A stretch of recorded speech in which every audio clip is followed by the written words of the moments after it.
আজকে বৃষ্টির মধ্যে ছাদে যেয়ে এইরকম একটা দৃশ্য দেখব তা কল্পনাও করতে পারিনি। বৃষ্টির পরবর্তী সময়টা আসলেই মনোমুগ্ধকর। আসসালামু আলাইকুম বন্ধুরা, সবাই কেমন আছেন? আশা করি সবাই আল্লাহর রহমতে ভালো আছেন। আমিও ভালো আছি। আজকে একটি ব্লগ ভিডিও আপলোড করতে যাচ্ছি। কিছুদিন ধরে একটানাই বৃষ্টি হচ্ছে, সারাদিন শুধু বৃষ্টি আর বৃষ্টি। বৃষ্টির জন্য একদমই বাহিরে বের হওয়া হয় না। তাই ছাদে গেলাম। ছাদে গিয়ে দেখলাম যে বৃষ্টির পরে ফুলগুলো এত সুন্দর করে ফুটেছে তা বলার বাইরে। দেখেই মনটা জুড়িয়ে গেল। অসাধারণ দৃশ্য। বৃষ্টির পানিতে সব ধুয়ে মুছে চারিদিকে কীরকম সবুজ হয়ে আছে, দেখেই মনটা জুড়িয়ে যাচ্ছে। আমি কয়েকটা ফুল ছিঁড়ে নিলাম। ফুলগুলো এমনিতেই একটু পরে আবার ঝরে পড়ে যাবে, তাই ভাবলাম আমি কয়েকটা ফুল ছিঁড়ে নিয়ে যাই, যাতে পরবর্তীতে আমি কিছু ছবি তুলতে পারবো।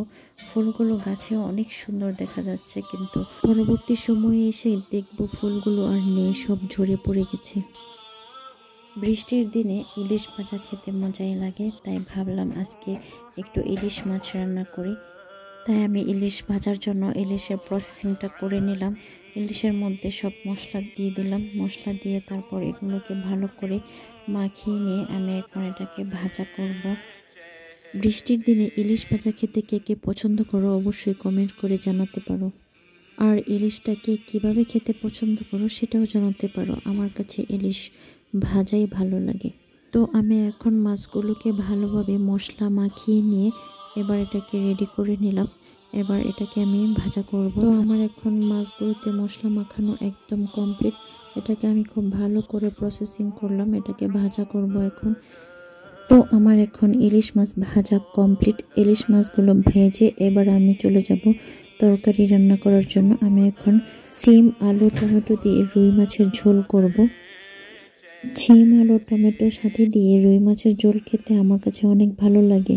আমি ভালোভাবে মশলা কষিয়ে তারপর সিম এবং আলু দিয়ে দিলাম। এবার একটু পানি এবং সাথে মাছ আর টমেটোগুলোও দিয়ে দিলাম।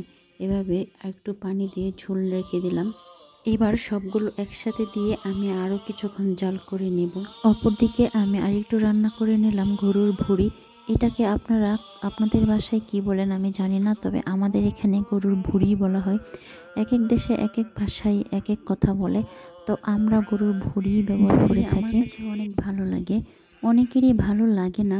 যাদের ভালো লাগে না অবশ্যই তাদের মুখে কোনো রুচি নাই, তাই হয়তো ভালো লাগে না। আমাদের মুখে রুচি আছে, তাই আমাদের এগুলো ভালো লাগে। তো এটা কিন্তু খুব ভালো একটা জিনিস। যাদের ভালো লাগে না তারা একদিন রান্না করে খেয়ে দেখবেন, অবশ্যই ভালো লাগবে। তো আজকের মতোই আমার ব্লগ ভিডিও এখানেই শেষ করছি। সবাই ভালো থাকবেন। আল্লাহ হাফিজ।